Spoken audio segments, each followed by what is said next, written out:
name is Cabron, and we got this great event going on today, so welcome everybody. It's great to see you guys. As we get started, there's food right here. You guys can help yourself and sit down, but we will be starting our event right now, so I'll give it to Monica. Thank you so much, Cabron. So good afternoon, everyone. Welcome to Highline Reads at the Public Speaking Center. Help is an umbrella. My name is Monica. I use she, her pronouns, and I'm a librarian here at Highline College, and I am a multiracial Asian woman with long dark hair wearing a black shirt right now. And it is such a pleasure to welcome you all to Highline Reads. Thank you to everyone who has helped to make this event possible, and thank you all for being here as we explore the many ways people seek and offer help. Please note that today's event will be recorded for archival purposes only and will be shared on the Highline College Library's website. And for this event, we're especially grateful to have the opportunity to collaborate with the Public Speaking Center and the Academic Success Centers, and we're glad to be able to welcome you here. We are committed today to creating an inclusive and accessible space today, so please feel free to move around, to go outside the space if you need to, or to take care of yourselves in whatever ways support you during the event. The bathrooms are going to be out these doors and to the right, then left towards the window near the elevators. And if you have any accessibility needs during this event that are not being met, please let one of our team members know, and we will support you. And online participants can click Show Captions at the bottom of your screen to view subtitles or access the transcript, and captions can be turned off at any time as well. We would like to open today's event by offering Highline College's Land and Labor Acknowledgement. We would like to acknowledge the people whose land we are gathered on today. Present-day Des Moines, Washington is located on the traditional village sites of the Muckleshoot, Puyallup, and many other coastal Salish tribes who made their homes on these lands and among these waters. Let us also acknowledge the robust indigenous communities made up of tribal diversity that originate from around the country and whose journeys have brought them here and to other locations by ways of forced displacement or seeking opportunities. And today, these same communities celebrate their heritage, showing resilience and tenacity that would be greatly admired by their ancestors. Further, we respectfully acknowledge the enslaved people, primarily of African descent, who provided exploited labor on which this country was built, with little to no recognition. Today, we are indebted to their labor and to the labor of many black and brown bodies that continue to work in the shadows for our collective benefit. And if you're able, we encourage you to consider taking action to show solidarity by joining or donating to a cause such as Real Rent Duwamish, or to learn more through the library's Native American and Indigenous Studies Resource Guide.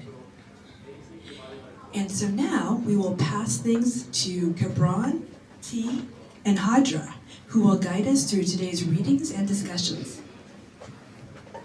All right. Hello, everybody. My name is Cabron. Like I introduced myself earlier, I use he, him pronouns. I am one of the tutors here at the Public Speaking Center. I am a 5'9" young African man. I'm wearing a black shirt and black pants and a gray jacket.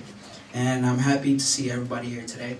A little bit about me, I'm pursuing pre-nursing right now, and I will be soon transferring to UW Seattle to pursue more on my job. So yeah. So for today, we got T and Hajar right here. They're gonna be doing some readings for us, and we'll also have some choir groups from the Church of St. George here to do a little choir song together, right? And I'll be passing it on to T. Hello everyone, my name is T. I'm a PSC tutor, and I am an Asian woman with long black hair woman right now. I'm wearing glasses and wear long sleeve black shirt. I'm also a pre-nursing student here at Highline College, and I hope to transfer to a BSN program soon. I'll pass it to Hi everyone, my name is Hydra. I use she, her pronouns and I teach business and economics. I am a black woman wearing a black hijab and a red button-down cardigan. I graduate from Highline this spring and I'm headed to UW Seattle to study political science. Thank you all for being here. All right, thank you guys. So today's theme is like introduce. It's all about asking questions, right? And so before we do begin, I want to introduce something to y'all that is like a big part of my life, especially right now. This right here is traditional harp. It is Eritrean Ethiopian 5-string harp. It has 6 strings, as you guys can see, but we only usually use 5 strings. You can use it for cultural music or even traditional or church music, and it's just been a big part of me, right? And I've only started playing this about a year ago, so this is fairly new to me. But the big part of this is, as you guys know, we're not back home right now, right? I'm not in Ethiopia or Eritrea, I'm in America, where I don't have as much access or help to get.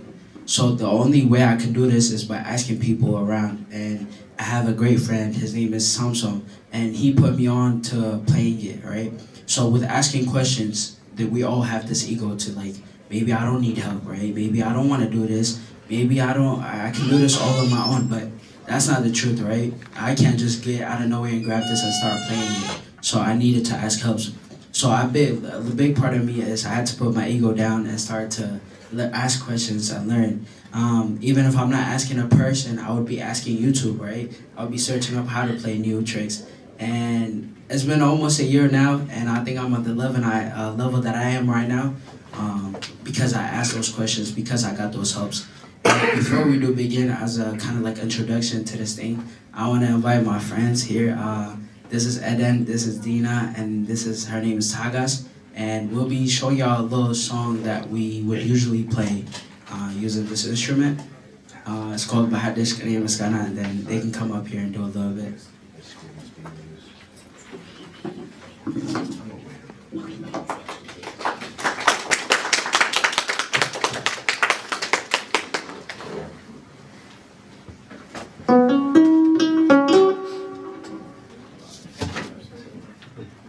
Alright, so there's a beat that we'll go to, right? We don't have a drum here right now, but can I have everybody just sing at the same time?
you guys. Alright, thank you for joining. So now we're gonna go to the reading, and after that we'll do a little discussion, and I'm gonna pass it down to T.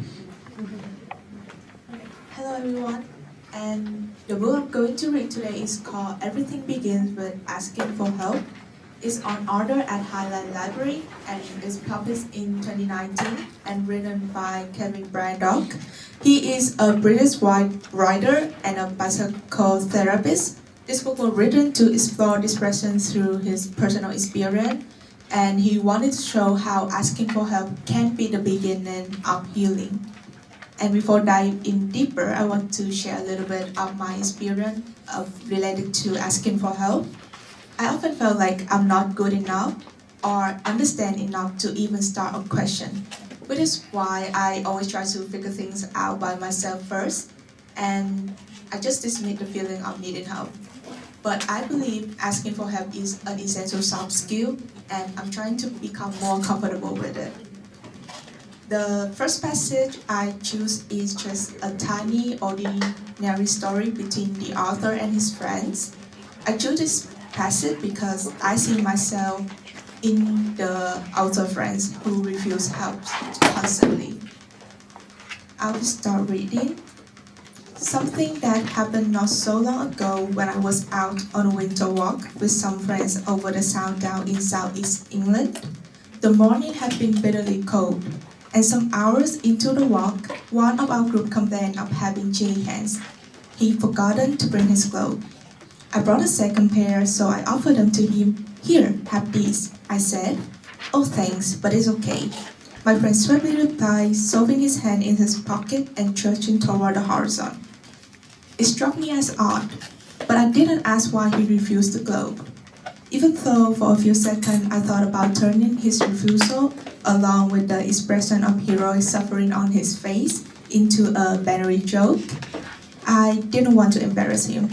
Indeed, it reminded me of every time I said or done the same sort of thing, hiding what I needed or knew to be true within me, or how I generally felt, beneath a mask of composure or a cool, sturdy indifference, and how doing so over the course of decades had led me to a position at the extreme of need. Things you might need, but are afraid to ask for. A hug, some advice on a decision you need to take, some money to tide you over, permission to admit that you can't cope, or you feel anxious or distressed, a break from the overwhelm of work, someone's attention, to be listened to attentively for a while, the ability to say something that's been on your mind, a burning desire, a guilty secret, or a corrosive worry, to spend time with people you have known for years, where you don't need to perform or explain anything. A doctor to look at your health seriously and either reassure you or figure out what treatment you need. I want to add a little comment after reading the first passage, is that when I first read it, the list just stopped me a little bit, because all the things being listed out are really simple and ordinary things, but me, and I think a lot of us here, has been longing for this without realizing it because we are afraid to ask for it. Moving on to the next passage, which I wanted to end on because it gives us something to actually do. The author names a psychological pattern where we doubt ourselves and have a fear of being exposed as a fraud. That particular anxiety we never had a word for, and it's called imposter syndrome. Imposter syndrome is one way of explaining this particular anxiety. The concern that you are insufficiently equipped or qualified for a particular task or role is a widespread common experience, and I have known plenty of successful people who, in moments of gloomy introspection, had admitted that they've often felt like it was only a matter of time before someone, an unidentified authority figure, tapped them on the shoulder and said, "Game's up, mate. Sling your hook." Here, the phrase say, "Game's up, mate. Sling your hook," basically means that you have been found out and it's time to leave. It's reflect the fear that others will discover you as not capable as they believe you to be, and you will be set aside. If we analyze shame a bit further, we can see some other shadows in it. The things of self-doubt or low self-esteem, the feeling that contrary to what the same book has said, you're not worth it. So in a roundabout way, worrying about whether you should ask for help probably means it would be a good thing to do. There may be many reasons not to ask for help, but in this field where shame overlaps with mental illness and masculinity and femininity with vulnerability, and the requirement to be strong or beautiful can do more harm than good. Something that generally bonkers is the notion that appearing needy is worse than suffering in silence. So if you're struggling, find the words that best describe the way you feel, use your voice and ask. Do it before you need to, then keep on asking. And I will pass it to our new reader. So today the book I'll be reading is called Daring Greatly by Brene Brown. Brene Brown is a researcher, speaker, and an author who attended University of Houston, getting her bachelor's in social work. The book was published in 2012, and you can check it out at the Highline Library. Second floor.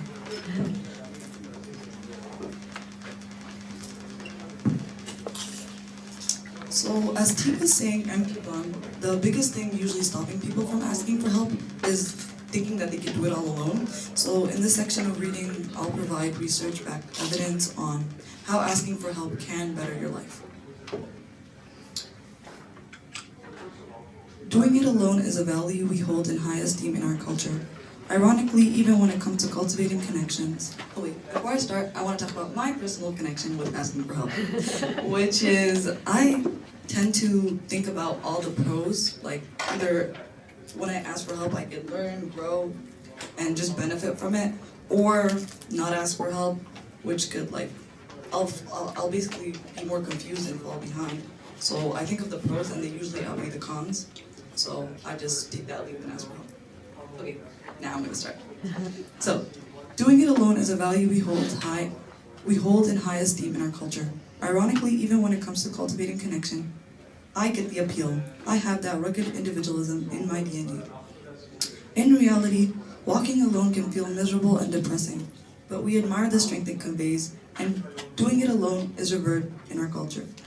Well, as much as I love the idea of walking alone down a lonely street of dreams, the vulnerability journey is not the kind of journey we can make alone. We need support.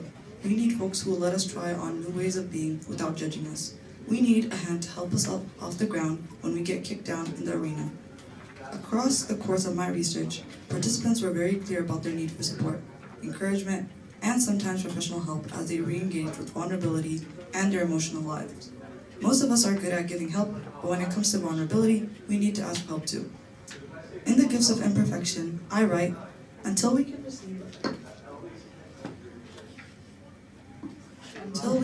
with an open heart, we are never really giving with an open heart. When we attach judgment to receiving help, we knowingly or unknowingly attach judgment to giving help. We all need help. I know I couldn't have done it without the reinforcements that include my husband Steve, a great therapist, a stack of books a mile high, and friends and family members who are on similar journeys. Vulnerability begets vulnerability. Courage is contagious. There's actually some very persuasive leadership research that supports the idea that asking for help is critical and that vulnerability and courage are contagious. In a 2011 Harvard Business Review article, Peter Fuda and Richard Badham use a series of metaphors to explore how leadership sparks and sustains change. One of the metaphors is the snowball. The snowball starts rolling when a leader is willing to be vulnerable with his or her subordinates. Their research shows that their act of vulnerability is predictably perceived as courageous by team members and inspires others to follow suit. Supporting the metaphor of the snowball is the story of Clayton, the managing director of a large German corporation who realized that his directive leadership style was preventing senior managers from taking initiative. The researchers explained he could have worked in private to change his behavior, but instead he stood up at an annual meeting of his top 60 managers, acknowledged his failings, and outlined both his personal and organizational roles. He admitted that he didn't have all the answers and asked his team for help leading the company. Having studied the transformation that followed this event, the researchers reported that Clayton's effectiveness surged, his team flourished, there was an increase in initiative and innovation, and his organization went on to outperform much larger competitors. So, listening to Clayton's story, we learned that seeking help directly correlates to better results and overall success.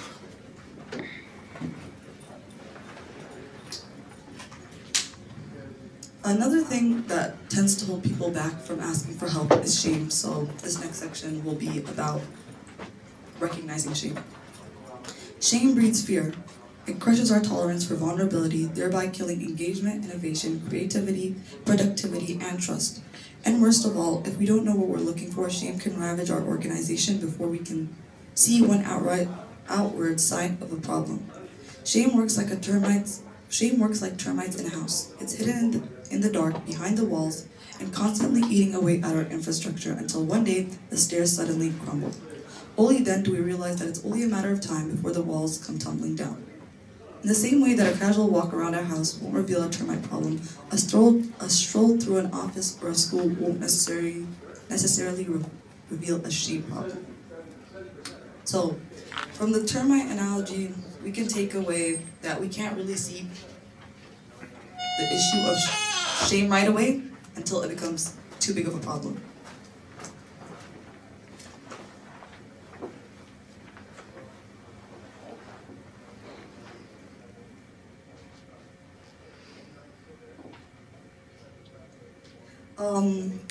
Last but not least, my last section will be on,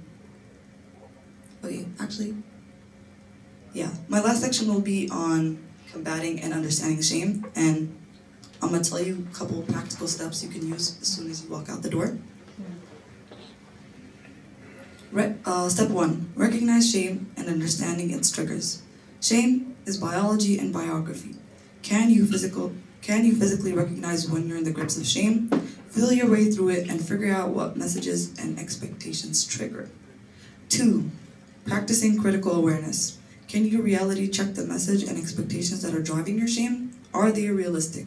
Are they attainable? And are they what you think you want to do or what you think others need or want from you? Step number 3, reaching out.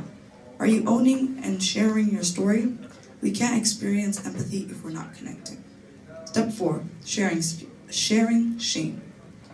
Are you talking about how you feel and asking for what you need when you feel shame? Step 5, practicing courage and reaching out.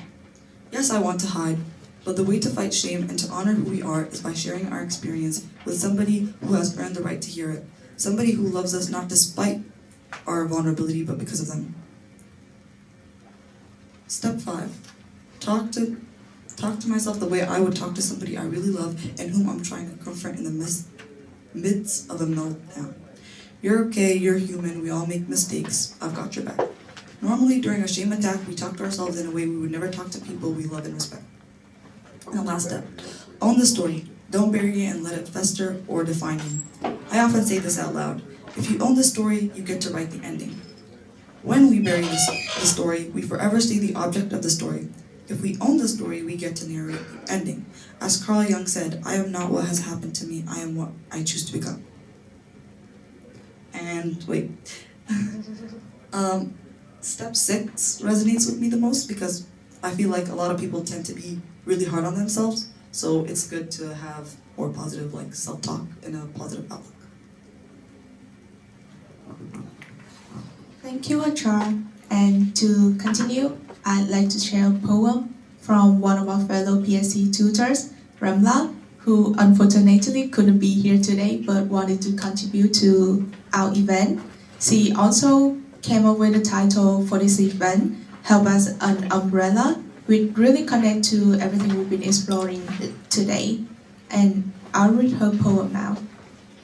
They always say help is here, waiting for you, but I fear it. I run away from its safety. I run away from assistance. I run away from its warmth, and quietly whisper help.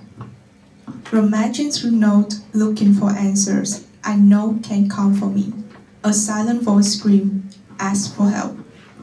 Finally, I do it. I get the courage, I ask a question, and I say it. The three words that haunt me, I don't know.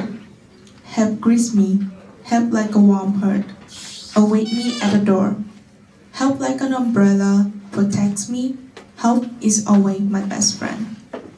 And I'll hand it back to Kebra. Alright, cool. Can we clap it up for that?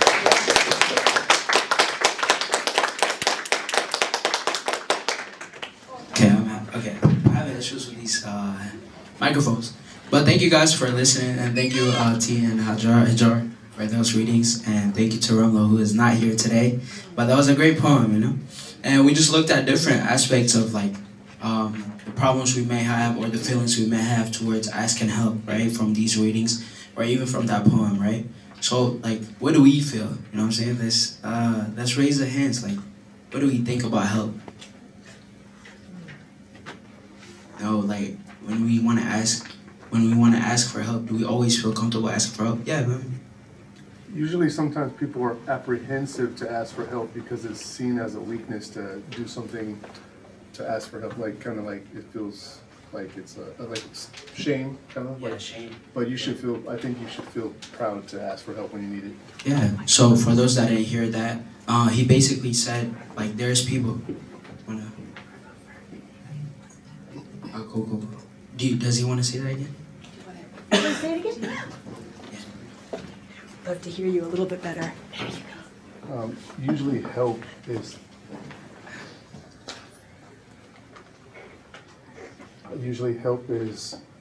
Shameful, frowned upon. It's seen as a weakness, I guess, in communities. But it should be conditioned to feel like you should ask for help because help is how you receive the help. Yeah. So like Hajar read, right? There's a lot of feeling of shame whenever we ask for help. So thank you for that. Thank you for that share. Does anybody else want to share? How do we feel or what is something that you notice when people ask for help or when you ask for help? Yeah. I think asking for help is one of the hardest things that people do, which we all know we will get the help that we need and the relief that we need after getting the help, but it's so hard getting to actually ask for the help. But I think we should all do it. Ask for the help that you need. Thank you. Yeah. Is there anybody? Yeah. When we think about us needing help or us helping someone, what we should be mindful of is assistance first. The way we assist others or the way others assist us is supposed to be important and must come to our mind first of all. Yes, and assistance is important. That's what to say. Yeah. The whole idea. Cool. Yeah. Thank you for that. With that, let's go. Let's talk about how can we fix those feelings, right? We talked about shame, or maybe somebody asked us for help. Like, how do we make it comfortable so they don't feel like this, or how do we know if somebody's feeling that way? How do we solve those problems? Anybody want to share? Sure. Yeah, Amy. Hi everyone. Thank you so much for the readings and the facilitation. When we were looking at these readings and having conversation, I was really struck by the idea of how it feels to give help and how that really enriches us, improves our own health even. There's lots of studies around it. And just that idea, I think maybe that's a point of entry to being able to receive more and ask more is really understanding how we feel when we care for others, when we help others, when we clarify something for others. And so I would like to do that more with myself. It's a gift that goes both ways. It is hard, but maybe that is something that can help. Was that fun? Thank you, Amy. Yeah, you wanna go again? Another thing that came to my mind about asking questions is actually part of the growth mindset. Whenever you ask questions, you're gonna have answers and solutions to that questions from those that know better than you, and from those that are elderly, or they might not be elderly. For that matter, they might know certain things that you don't know, and asking questions and going to those who are like accurate, who have accurate information about your question, and who have accurate answer about your question is actually a necessary thing for the growth mindset. Yes, you know, like the solutions and the answers they will provide for you, the solutions and the answers they'll provide for you will help you adapt, like to the reality that asking questions is not about not knowing anything. Like it's not about like you being stupid or anything. It's just that you need to know some things, and those things are necessary for your growth mindset. Yes. Yeah, thank you for that. That was cool. Yeah, if we don't ask for help or ask for answers for our questions, we're never gonna know, right? So it's even more dumber for us or bad for us to not ask those questions, right? If you think about it. But we're always like in this shame that maybe somebody's gonna say, oh, why doesn't he know this? Or we always have that ego of like, I know better than this, or I don't need to ask, right? But at the end of the day, if you don't ask questions, you're not gonna have answers, right? Because you're not gonna get those questions answered. So thank you for that. Anybody else wanna go? Okay, how about let's look at it in a different way. How about if we're people that do answer those questions? How about if we are like people that are out there for people to come help? Like I've been here working at the PSC for almost a year, right? And all we do here is help others when it comes to public speaking, how to build confidence when you speak out loud or to be in front of people, or how to do presentations better, how to build that confidence, right? There are so much things that you can learn from each person, right? Somebody comes in, I learn so much about myself from that person, right? And I see like, okay, maybe somebody comes in and they present like this or they do something, right? And I'm like, okay, maybe that's not a good idea whenever it presents to people. So I learned something, right? And I'm able to help from that. So I get all these experiences, and now when people do come in needing for help, I'm able to help them with these answers that I learned, right? So how do we make it like, how do we think about it in an aspect of like maybe people do come up to us, right, asking for help? Do we have instructors at Highline here? Yeah.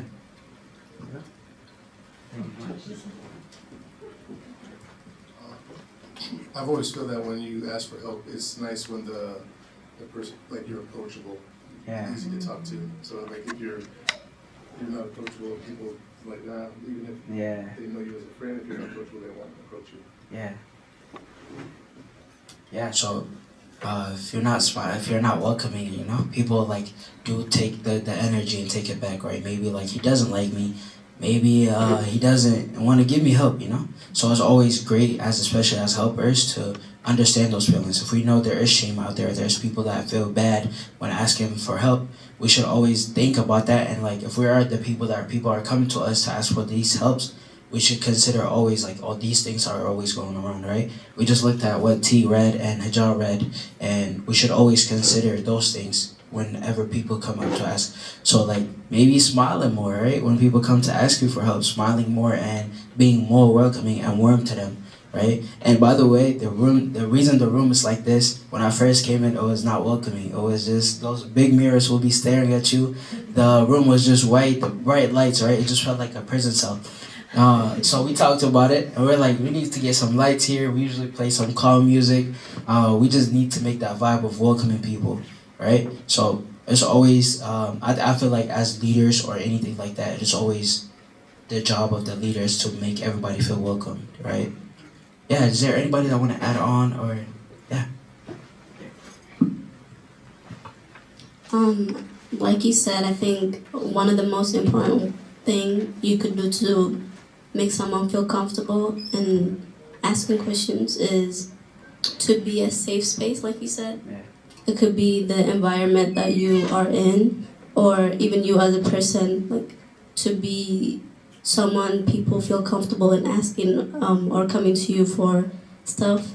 And it could be by even like the way you answer them. Like if I was to ask you something and you over here made me feel like I was like, oh my god, I'm sorry for even asking. Like, then like that's what makes it harder for people to even ask. So I think it would be, you know, like responding to them, answering to them in a way that don't make them feel dumb or like less off. Yeah, just to be a safe space. Yeah. Yeah, just maybe a reiteration of what books are saying is that whatever we do to break that negative emotion that's always connected with masking. Yeah. So just really train our minds and heart to break that negativity and connect it to Yeah. opportunities. No, most definitely, right? And I do feel like maybe we do have experiences that makes us feel like that, right? Maybe one time we went to a store and we asked for help and somebody's like, man, I don't know, or something, right? And now we're scared to ask those questions again, or we don't want to feel that experience again, right? All of us don't want to be embarrassed in front of people, all right? So can anybody share their experience with that? Like, have you ever felt somewhere maybe somebody made you feel that way? Or maybe in the opposite, right? You go to Starbucks, they're always smiling at you. They're always, you know what I'm saying, greeting you the same. Chick-fil-A, right? They be saying pleasure and stuff, so, yeah. Yeah, you know? First of all, when you're interacting with anyone, let it be your teachers or instructors or maybe your coworkers at any like setting or at any workplace or even maybe at school, the first thing that is important is attitude. I mean, you know, the way you act towards them, the way you act towards them, and the way they act towards you when they see you. Yes, and even the tone of speech as well is important. You know, the way you speak to them and the way they speak to you. Those two things are the first major important parts of communication. Tone of speech and attitude. Yeah, so we need to work on that more. Yeah. Yes. Yeah, there you go. That's an action we need to take, right? That's a good one. So I'm gonna ask. I know their Twitter is here, so I'm gonna ask them specifically, like, what different things do you do to welcome somebody? Like, what do you have to do at least, or something? Make them feel welcome. Yeah, feel welcome. I usually just every time, like I kind of validate their questions. Like I always nod, like every time they're asking it. So like I kind of let them know I get where they're coming from.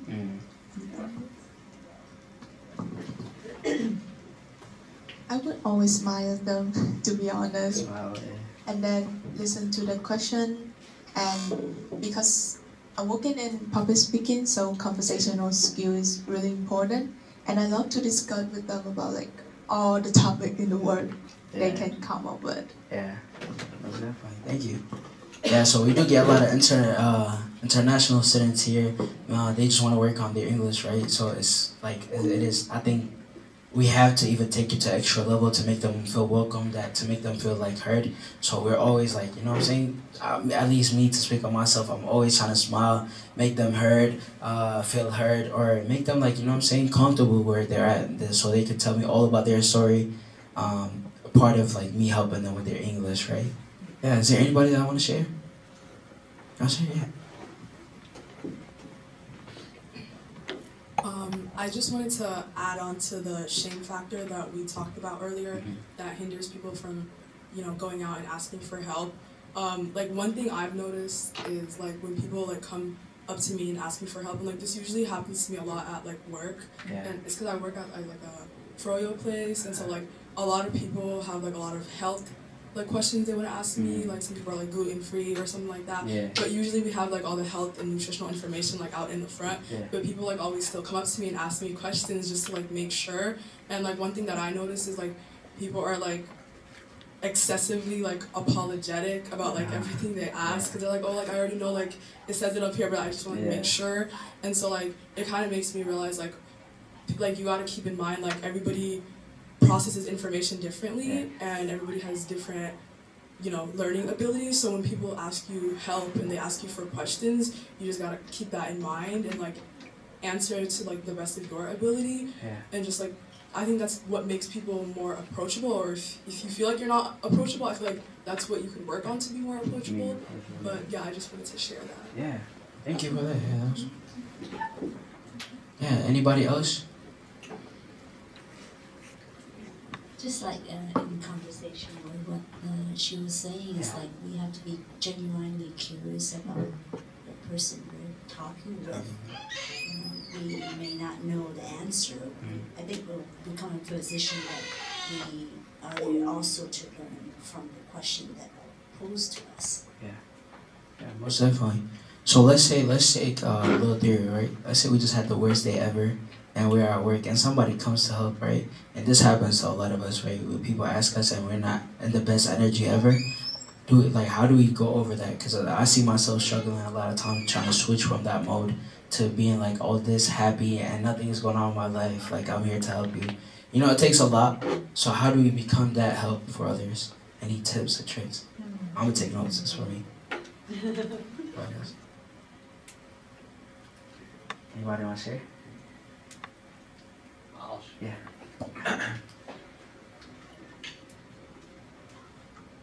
Unmuted. There we go. I think part of it, for me at least, like my job is mostly helping people and recognizing what a privilege that can be at times. Like, it's pretty cool that my job is to help people. It'd be cooler if I got paid a little more. But, like, I come into work, like, I like to help people. It brings me gratification. It is why I took this job. And it's good to get those feelings. I think everybody gets some sort of gratification from helping others and kind of embracing that and seeing it as an opportunity for yourself as well as to offer something to somebody else can help when you are stuck in the mire of whatever is going on outside. Yeah. Thank you for that. Yeah, go ahead.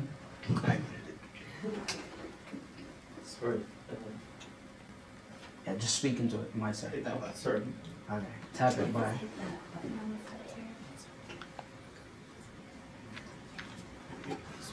Sorry if I, I'm speaking a lot of cling here, but on the other hand, if you look at me, I don't really care if I get paid for helping because I just like helping people, you know. Yeah. I just feel like, it's part of my job to help people, it's just a necessary duty. Yeah. It's just a necessary duty. It's not about the wages or anything. It's about the support. It's the support is what matters the most. Yeah. Yeah. Thank you for that. Yeah. Maybe Monica, do you want to share? I know you're a librarian at the Highline, so you get a lot of questions. You know, Yeah, it's working. I really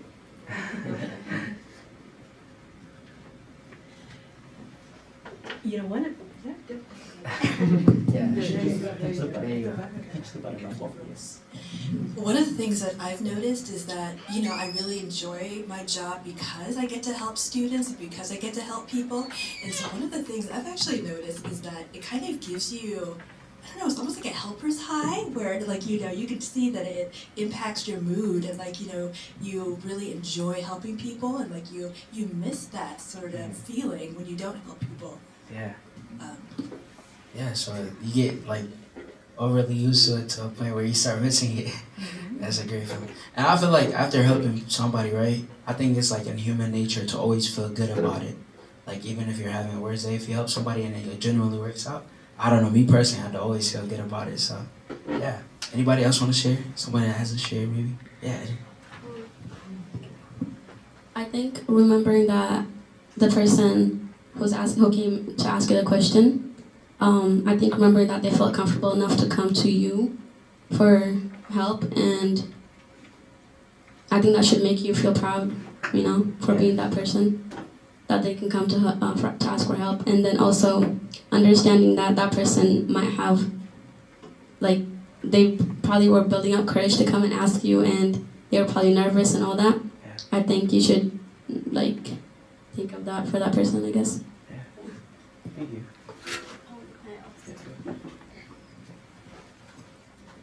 And I think all of us do go through something. You might be going through something at the moment, something that's just really hard. But we also have to think that everyone is going through something. Some might be going through something, more than others. But we do have to think that everyone is always going through something. So yeah, you might be going through it right now, but it is your job to help those in need. So, put on a smile and just Exactly. Thank you guys. So we are going on time right now. So one person, if you want to share something, one last chance, guys. Oh, nobody. You know what I'm saying? All right, are you good? All right, so thank you guys. I want to thank you guys again for coming here and joining us on Highline Reads today. It was a beautiful moment. Most of us this year, I got to hear a lot of you guys, and hopefully you guys can come here at the tutoring center, the ASC center, and get help. You know what I'm saying? If we do feel the things we talked about today, hopefully you got kind of to see a whole different point of it, right? And I feel like that was a very important thing today. So with that being on time, we're gonna do a short little choir song at the end just to end it off, close it off, right? So same thing, we might invite them back here.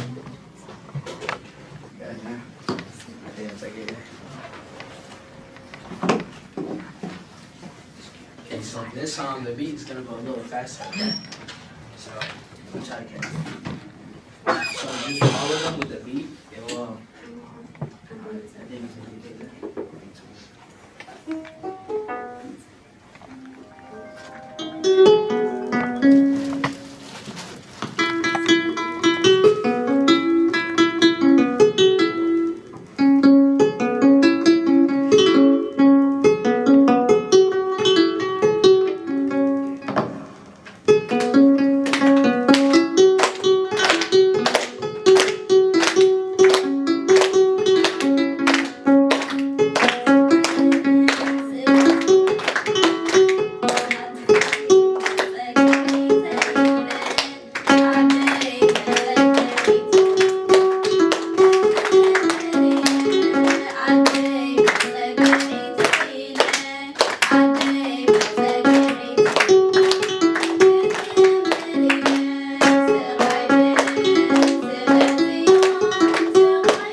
And I'm gonna leave it back to Monica now.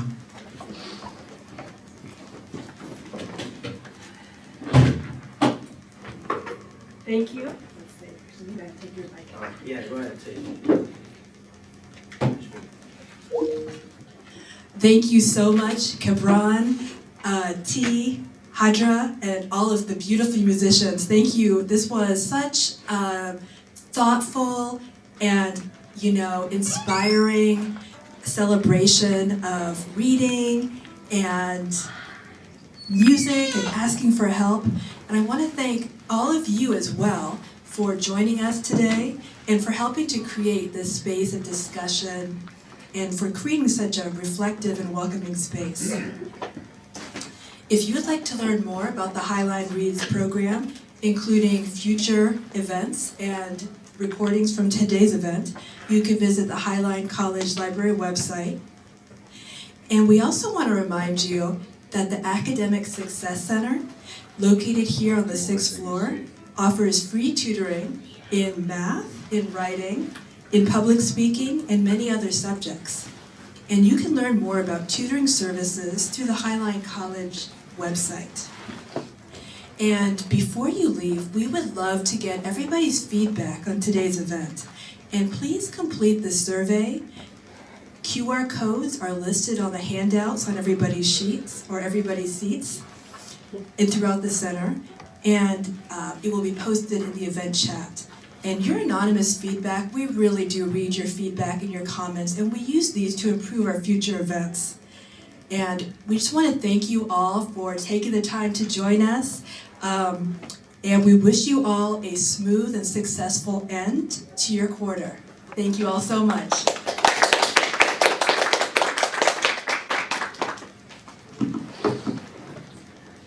Alright, so there's still some food. You guys can grab some food, but our event is ended, guys.